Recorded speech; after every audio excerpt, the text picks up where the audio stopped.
안녕하십니까 여러분, 강명도TV 자유조선을 시작하겠습니다. 오늘은 북한의 김정은 숨겨두었던 붉은 발톱을 스스로 드러내다는 제목으로 여러분들께 말씀을 드리고자 합니다.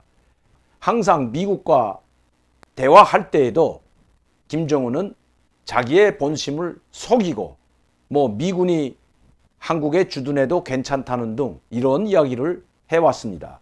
그러나 그것은 어디까지나 미국을 기만해서 자기들에게 불리한, 즉 대북 유엔 제재와 같은 불리한 입장들을 처리하기를 고대했기 때문입니다. 지금 북한 소식에 의하면 북한은 지금 현재 상당한 어려움을 겪고 있습니다. 그 어려움이 얼마나 고통스러운 어려움인가 하는 것은 제가 여러 차례 말씀드렸습니다. 식량난과 그리고 전력난, 원자재난, 모든 것이 고갈되고 있는 상태이고, 이것 때문에 지금 북한 공장기업소들은 올스톱되다 했다는 말씀 드렸습니다. 김정은은 달러도 이미 말라가고 있다는 말씀도 드렸습니다. 모든 것을 총용량을 동원해서 김정은이 하는 일은 오직 미사일 개발만 하고 있습니다. 북한에 있는 모든 달러를 총동원하고 외화자산을 총동원해서 미사일을 개발하고 전력 강화를 하고 그리고 전술 핵무기까지 핵무기 개발에 박차를 가하고 있는 것이 현실입니다. 어떤 분들은 북한이 무슨 돈이 있어서 신형 미사일들과 전략 미사일들을 저렇게 계속 개발하고 고도화시킬까, 이런 의문들을 하는 분들도 상당히 많습니다. 그러나 우리처럼 우리 대한민국이나 자유민주주의 국가, 자본주의 경제, 시장 경제와 같이 생각한다면 그것은 큰 오산입니다. 북한 국민들이 다 굶어 죽고 과학자들도 돈이 없어 생활은 하지 못할 망정 김정은 그리고 조선노동당이 시키면 해야 되는 것이 그들의 의무인 것입니다. 안 하게 되면 바로 반당 반영 명문자로 몰리게 됩니다. 가족들을 떠나서 국방과학연구소에서 일할 때에는 집에도 들어가지 못합니다. 집에 있는 모든 가족, 부인과 그리고 자녀들이 굶어 죽고 굶주림에 호덕이고 있더라도 그들을 돌볼 새가 없다는 것입니다. 돈을 주지 않아도 국방과학기술을 개발하고 연구해야 되는 것이 국방과학원 연구원들인 것입니다. 여기에 동구권 사회주의 나라들이 무너질 때 북한이 횡재를 한 부분이 있다고 제가 여러 차례 말씀드렸습니다. 바로 소련이 해체되고 그리고 동구권 사회주의 나라들이 해체될 때, 즉 붕괴되고 자유민주주의 시장경제로 돌아설 때 군사 아카데미, 즉 군사과학 부문에 있던 많은 연구원들이 북한으로 대거 들어왔다는 것은 이미 알려진 사실입니다. 소련 군사 아카데미 과학자 350명이 이미 1990년대부터 들어와서 북한 국방과학원과 그리고 군수공장에서 일하고 있던 것을 저는 알고 있습니다. 그들을 바로 인민무력부 보위국에서 호송하고 데려오는 이런 임무를 맡고 있었기 때문입니다. 그러나 이 소련이 무너지고 일진 대통령이 집권했을 때, 즉 러시아로 소련이 붕괴되고 소련이 해체되고 러시아가 됐을 때 이 러시아 대통령이었던 일진이 바로 김일성과 김정일에게 강력히 요구하여 북한에 파견됐던 군사과학자들을 돌려보내라고 했지만 다 돌아가지 않았습니다.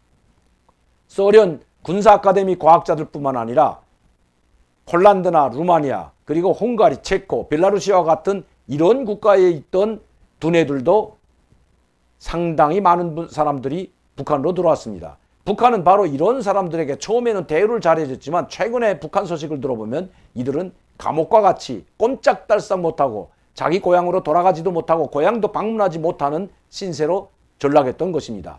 이미 북한의 포로처럼 잡혀서 북한이 시키는 대로 일할 수밖에 없는 상황에 떨어진 것입니다. 지금 북한은 그렇게 일을 시키고 있습니다. 한 사람당 1만 불이라는 그 막대한 돈을 지불할 때에는 그가 벨라루시 사람이 됐던 폴란드 사람이 됐던 아니면 헝가리 사람이 됐던 고향에 1년에 한두 번 왔다 갔다 했지만 지금은 그런 돈을 지급하지 못하기 때문에 갔다가 돌아오지 않을 것, 그것을 두려워한 김정은이 보내지도 않고 있다고 합니다.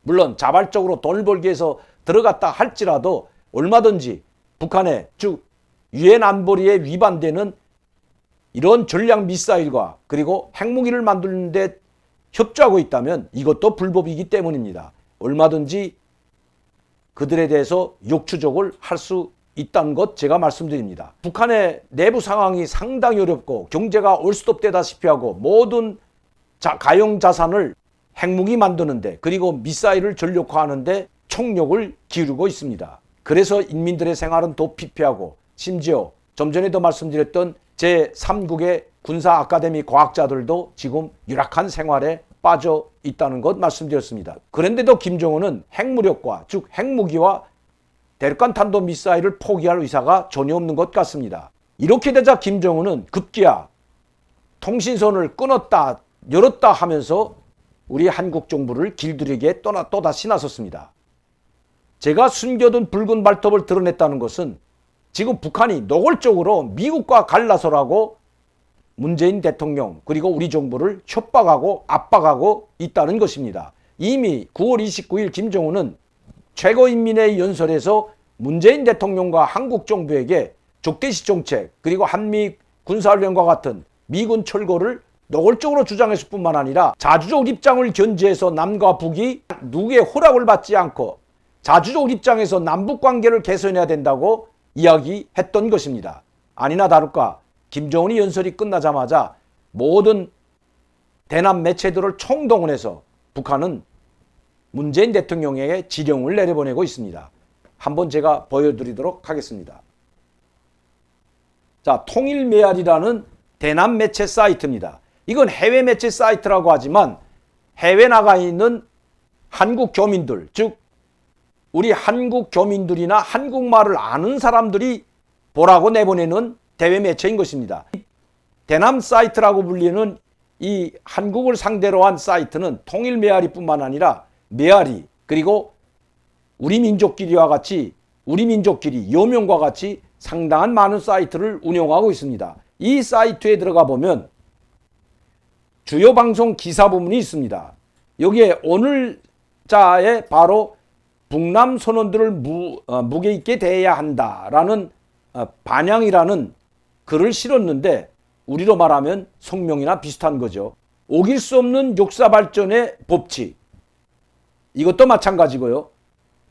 어제는 대결 자세와 상습적인 태도부터 변해야 한다. 이것도 지금 김정은이 남과 북의 개선을 위해서는 적대시 정책 버리고 한미 군사훈련 그만두라는 이 내용 9월 29일 연설을 가지고 발표를 한 것입니다. 10월 5일자부터 자, 민족 자주의 입장을 확고히 견지하여야 한다. 한번 들어가 보겠습니다. 2021년 10월 5일 통일 메아리. 여기는 조국통일연구원, 우리의 통일연구원이나 마찬가지죠. 그래서 아마 우리 민족통일연구원을 통일연구원으로 이름을 바꿨는지 모르지만 북한에도 이런 통일연구원이 있습니다. 통일연구원 연구위원, 북한에서는 연구사라고 하죠. 리철룡의 반향을 보내드리겠습니다. 이철룡의 담화문이죠. 한번 제가 읽어드리겠습니다. 김정은이 천명한 것처럼 북남 관계를 발전시키자면 남조선 당국이 민족 자주의 입장을 확고히 견지하는 것이 중요하다. 조선의 분열은 외세가 강요한 것이 아니다. 외세유하여 우리 조국이 둘러 갈라졌으며 외세의 방해 책동 때문에 오늘까지도 우리 민족이 분열의 고통을 겪고 있다. 민족 내부 문제에 대한 외세의 간섭을 허용하면 오히려 복잡성만 조성되고 언제 가도 민족 문제를 우리의 의사와 이익에 맞게 해결할 수 없다. 노골적으로 지금 이야기하고 있습니다. 보시죠. 북남 관계 개선은 그 누구의 승인을 받고 하는 것이 아니며 누구의 도움으로 이루어진 것도 아니다. 북남 관계 문제의 당사자는 어디까지나 우리 민족이며 그것을 현실 발전의 요구에 맞게 개선해 나갈 수 있는 힘과 지혜도 우리 민족 자신에게 있다. 북한함 온 결의가 해외의 온 결의가 김정은 연설에서 밝혀주신 대로 민족 자주의 기치를 높이 들고 모든 문제를 우리 민족끼리 해결해 나아갈 때만이 북남 관계가 하루빨리 회복되고 조선반도의 공고한 평화가 실현될 것이다. 자, 여러분, 누구의 승인을 받을 것이 아니라 누구의 승인이나 도움을 받지 말고 자주적 입장에 견제해서 즉 자신이 직접 결심하고 문재인 대통령이 결심하고 하면 된다고 강요하고 있는 것입니다. 그렇다면 문재인 대통령이 북한이 이렇게 이야기한다고 해서 과연 미국 정부와 갈라서고 즉 미국과 갈라서고 그래 우리는 미국하고 갈라서겠다. 그리고 남북 문제는 우리 민족 내부 문제니 우리끼리 하자. 이렇게 할 수 있을까요? 그렇게는 할 수 있을 겁니다. 내일이라도 당장 미군 철거를 대통령이 주장하고 우리 민족 내부 문제는 우리끼리 하겠다고 미국 간섭 손 떼라 하고 직접 김정은과 담화하고 미국이 간섭하던 유엔 제재가 있던 없던 배에다 식량을 싣고 판문점은 못 넘어가니까 배에다 인천항에서 남포항으로 계속해서 물자를 반입해주고 공사를 해주고 돈을 지원해준다면 우리는 어떻게 될까요? 즉 우리 한국 경제는 어떻게 되고 우리 정치는 어떻게 되고 우리 국민은 어떻게 될까요? 아마 그 다음 날로 쪽박차게 될 것입니다. 왜냐하면 세컨더리 보이콧이라는 미국의 이 강력한 제재 여기에 걸려들게 된다면 이건 중국도 가장 경계하는 것이 바로 세컨더리 보이콧입니다. 우리는 그렇게 되면 미국의 달러를 사용할 수가 없게 됩니다. 한국 돈은 휴지 조각처럼 떨어지게 될 것이고 경제는 파탄나고 북한처럼 굶어 죽는 나라가 될 것은 자명한 일입니다. 문재인 대통령이 아무리 하고 싶어도 못하는 것, 계속해서 미국을 설득시키고 유엔 제재를 풀어달라, 유엔 안보리 대북 제재를 풀어달라고 사정을 해도 통하지 않는 것이 바로 여기에 문제가 있기 때문입니다. 이제는 정의용 장관이 나서서 국제사회에 애걸복걸하고 다니고 있습니다. 대북 유엔 제재를 완화시켜달라고 말이죠. 어느 한 언론에서는 이렇게 말하고 있습니다. 제가 한번 그 문장만 읽어드리겠습니다. 이건 언론에서 공개한 내용입니다. 이에 이렇게 북한이 협박을 하자 이에 문재인 정부는 정의용 외교부 장관이 대북 제재 완화의 필요성을 국제사회에 설파하고 있다. 정 장관은 최근 워싱턴 포스트 인터뷰에서 조 바이든 행정부가 북한과 협상 테이블에서 구체적인 인센티브를 상세히 설명해야 한다고 노골적으로 북한 입장을 대변하기도 했다. 이런 기사가 났습니다.